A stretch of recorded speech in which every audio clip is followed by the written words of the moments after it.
Salut à tous, c'est MP, j'espère que vous allez bien. Aujourd'hui on se retrouve parce que je me suis posé une question que je juge comme étant existentielle et je voulais y répondre tout simplement. En réalité, avant de me poser cette question, je suis parti d'un constat qui est, pour avoir un bon smartphone aujourd'hui, en tout cas dans la tête de la plupart des gens, il faut dépenser au minimum 700-800 euros jusqu'à 1500, 2000, etc. Sauf que 7 ou 800 euros, c'est déjà très cher. Mine de rien, c'est quand même un demi-smic. Il n'y a pas tout le monde qui peut mettre ce budget-là à l'intérieur d'un smartphone. Vous allez me dire, oui, mais il en existe des marques qui sont moins chers. Effectivement, il y a les Xiaomi, il y a les Realme, il y a les Oppo, qui eux, en général, commencent dans les 200 euros et finissent dans les 600. Alors oui, mais 200 euros, ça reste un budget finalement. Donc ma question c'est, est-ce que c'est possible d'avoir un smartphone qui tient la route, un bon smartphone, pour une centaine d'euros? Et c'est à cette question que je vais essayer de répondre aujourd'hui. Je suis allé sur AliExpress, j'ai sélectionné plusieurs smartphones, pour au final n'en sélectionner qu'un seul, celui-ci, le Humidigi A9 Pro. Sur tous les smartphones que j'ai vus, c'est celui qui me semblait le plus intéressant en termes de rapport qualité-prix. Il est, au moment où je tourne la vidéo, entre 120 et 130 euros suivant les revendeurs, mais avec toutes les promos qu'il y a sur AliExpress, tous les coupons, etc., vous pouvez l'avoir pour une centaine d'euros. Celui-ci, je l'ai eu à 103 précisément. On arrive sur une boîte blanche, texturée,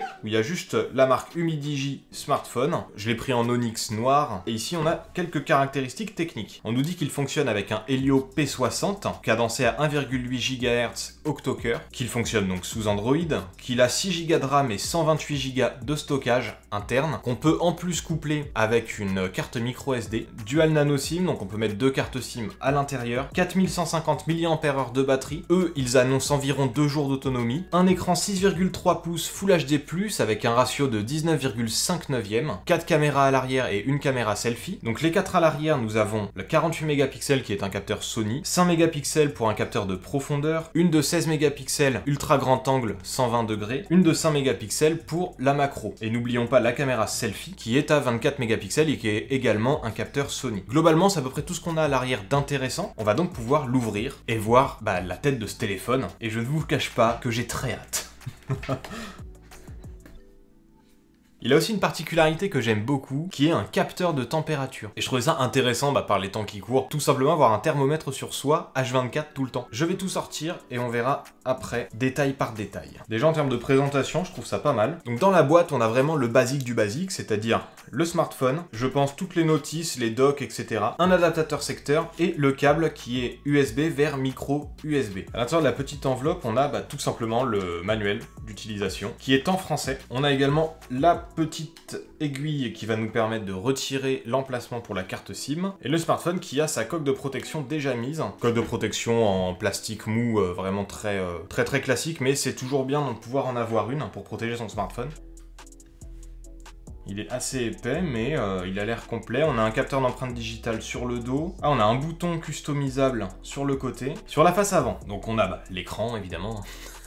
Jusqu'ici tout va bien. Avec donc la caméra selfie ici avec un espèce de petit snotch, donc une encoche. Sur les côtés du smartphone, on a ici une prise jack, donc pour des écouteurs, la prise de rechargement en USB type C. On doit avoir ici le micro et ici les haut-parleurs. Le bouton de démarrage, ici les boutons plus et moins. Et sur le côté, l'emplacement pour la SIM et la carte mémoire, ainsi qu'un autre bouton qui est un bouton customisable. Et à l'arrière, on retrouve le capteur d'empreinte digitale et donc toute la partie avec les objectifs. Et écoutez, on va passer au moment ASMR de la vidéo.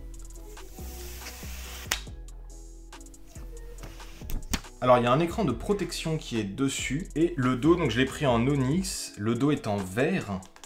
En vrai, on n'a pas l'impression d'avoir un téléphone qui coûte 100 balles dans les mains. Le téléphone est un peu lourd, franchement c'est très bien foutu, je suis assez content déjà de base. Écoutez, ce que je vous propose c'est qu'on l'allume, qu'on fasse le premier allumage, tout ça. Bon, pendant qu'il s'allume, je vais en profiter pour vous demander de vous abonner si c'est pas déjà fait. Je teste pas mal de produits, on découvre beaucoup de choses, donc n'hésitez pas à vous abonner. N'hésitez pas non plus à lâcher un petit like, ça fait toujours plaisir, et à partager la vidéo. Donc on se retrouve sur un écran qui est plutôt lumineux, il a l'air de bonne qualité. Il nous reste 89% de batterie, on voit qu'il y a quand même une encoche et qu'il y a quand même des bords qui sont assez prononcés. Je suis en cours de configuration du nouveau smartphone, on se revoit dès que c'est terminé. Ça fait maintenant quelques semaines que j'utilise le Humidigi A9 Pro. Pourquoi quelques semaines? Eh bah tout simplement pour pouvoir me faire une idée précise de l'utilisation de ce téléphone. Et franchement, je suis bluffé. Mais on va voir ça ensemble. J'ai préparé quelques applications en fait pour vous montrer tout ce qu'on peut faire avec ce téléphone. Déjà, en termes de batterie, ils annonçaient 2 jours à peu près. Alors en fait non, il va falloir le recharger tous les jours comme un smartphone classique finalement, parce que dès qu'on l'utilise un petit peu, bah, évidemment la batterie fond. Plus on utilise des jeux gourmands, plus on utilise des applications gourmandes, plus on utilise la 4G, etc. Et forcément, plus la batterie va baisser. Donc je le recharge tous les soirs. J'ai réalisé également quelques benchmarks. Visiblement, c'est important pour pas mal de gens. Pas pour moi. Je considère que c'est au niveau de l'utilisation d'un smartphone qu'on voit vraiment son efficacité. Si j'utilise un smartphone seulement pour faire un peu de YouTube, pour regarder Instagram et pour envoyer des SMS, j'ai pas spécialement besoin qu'il soit extrêmement puissant. Et c'est pour ça que pour moi, les benchmarks ne représentent pas spécialement l'utilisation qu'on peut en faire. On peut commencer par 3D Mark. Et il a un score qui est très faible. C'est-à-dire qu'il a un score de 514 en wildlife, donc sur le test classique de graphisme et de rapidité d'exécution. Pour vous donner un petit exemple, l'iPhone 12 Pro Max a 8186. Le Huawei Mate 30, lui, a un score de 3287. Donc forcément, avec nos 514, on fait pas le figure. Mais d'un côté, le smartphone a coûté une centaine d'euros, donc on peut pas non plus lui en demander autant. Maintenant que la partie benchmark est terminée, on va pouvoir passer au truc qui m'intéresse un peu plus. Déjà, au niveau du thermomètre, il est pas ultra fiable. Quand je dis pas ultra fiable, c'est il va être fiable pour lui-même, mais pas au niveau du thermomètre de précision. Pour vous donner un exemple, quand j'ai 37 de température, lui va afficher 36,4, quelque chose comme ça. Mais il va rester cohérent par rapport à ses mesures à lui. Donc finalement, il fonctionne sans vraiment fonctionner. Sinon, pour faire les tâches quotidiennes, c'est-à-dire regarder ses mails, regarder ses messages, aller dans ses contacts, etc., il est fluide, il n'y a pas de problème, tout fonctionne très très bien. Franchement, aucun souci de ce côté-là, il est très fluide. Ce qui est plutôt pas mal, c'est un très bon point. Puisque finalement, sur son téléphone, bah, la plupart des gens ne font que des SMS, ne font que de l'Insta, ne font que des mails, des appels, et voilà quoi, peut-être un petit peu de YouTube. Donc franchement, il pourrait convenir à pas mal de monde. Pour juger de la qualité vidéo, il suffit simplement d'aller sur YouTube, on va aller sur ma chaîne, ça va être plus simple, parce que bon bah j'ai les droits de mes propres vidéos. Aujourd'hui on se retrouve parce que j'ai été contacté par la marque OK pour savoir si ça m'intéressait de tester leurs nouveaux écouteurs, les EP-T21S. Oui, c'est pas super simple comme nom d'écouteur, mais bon. Si on fait une recherche 4K, on va tomber sur cette vidéo que j'aime beaucoup. On va par contre retirer le son. Donc franchement, en termes de qualité vidéo, moi je le trouve vraiment très bon. En termes de couleur aussi. Alors après, bon, je sais, ça reste un daltonien qui vous dit ça. Mais pour moi, les couleurs sont vives, et c'est ce que je recherche finalement dans un smartphone. C'est que, enfin, même dans un téléviseur ou quoi que ce soit, j'ai besoin d'avoir des couleurs très vives pour voir correctement. Et là, c'est parfait, c'est fluide. C'est vif, il y a une bonne luminosité. Moi franchement, je suis conquis. Mais on va pas s'arrêter à YouTube. J'ai bien entendu installé des jeux et j'ai bien entendu pris des photos avec. En ce qui concerne les jeux, vous allez pouvoir jouer à PUBG Mobile par exemple, ou à Asphalt 9 sans qu'il y ait de ralentissement. Alors oui, sur PUBG Mobile, le temps de chargement va être long. Quand je dis long, c'est 3-4 minutes pour lancer le jeu. Mais une fois que le jeu est lancé, j'ai réussi à faire un top 1 sans problème. Pour Asphalt 9, qu'on va pouvoir tester maintenant finalement, pareil, le jeu met un petit peu de temps à se lancer, mais une fois qu'il est lancé, c'est bon, je vais faire une course au pif. De toute façon, c'est pas un jeu que j'utilise en temps normal, mais bon, vu que les gens en général aiment bien, bah autant le tester. Termine en position 3 ou mieux.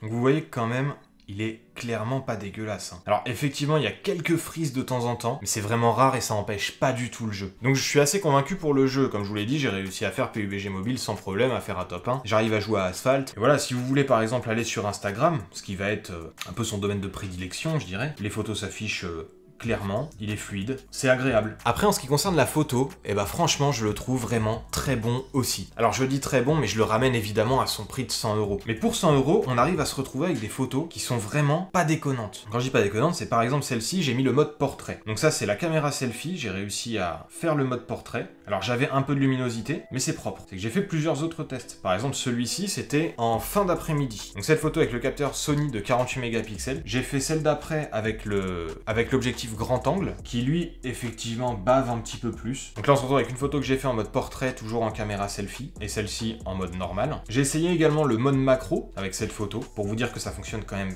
vachement bien. Après, quelque chose que j'ai repéré, c'est que la caméra frontale est très blanche. Là, par exemple, j'avais de l'éclairage jaune, et comme vous voyez, je ressors très blanc. Là où ça se complique, c'est quand il y a beaucoup de blanc, il n'arrive pas à gérer la balance des blancs, en tout cas en mode automatique. Je ne l'ai pas poussé en mode pro, parce que c'est pas comme ça que je considère qu'il faut utiliser ce téléphone. Il faut l'utiliser en mode automatique. C'est ce que tout le monde, ou en tout cas la plupart des gens vont faire. Donc ça me semble plus intéressant de l'utiliser comme ça. Les visages ressortent orange. Donc il a clairement un peu de mal à gérer au niveau de la couleur quand il y a beaucoup de blanc. Autre chose que j'ai pas dit et que je trouve vachement intéressant, c'est ce petit bouton là. Ce petit bouton là, c'est un bouton qu'on peut programmer. Donc j'ai programmé pour que en faisant un clic, ça prenne un screenshot. En faisant 2 clics, ça m'ouvre YouTube. Et en laissant appuyer long, ça m'ouvre l'appareil photo. Après, je suppose que vous voulez voir ce que ça donne en mode vidéo, parce que effectivement, on peut se filmer. Malheureusement, on ne peut pas se filmer en 4K, on ne peut se filmer qu'en 1080p. Donc là, je me filme avec la caméra 48 mégapixels Sony, du coup, et le téléphone, j'ai pas non plus le micro, enfin mon micro actuel, c'est le micro du téléphone. Comme ça, vous pouvez vraiment vous rendre compte de la qualité globale si vous voulez tourner des vidéos. Alors bon, là, je suis à contre-jour, évidemment, parce que j'ai mes 2 lumières de chaque côté. Et là, je suis plutôt bien éclairé. Donc, à voir ce que ça donne.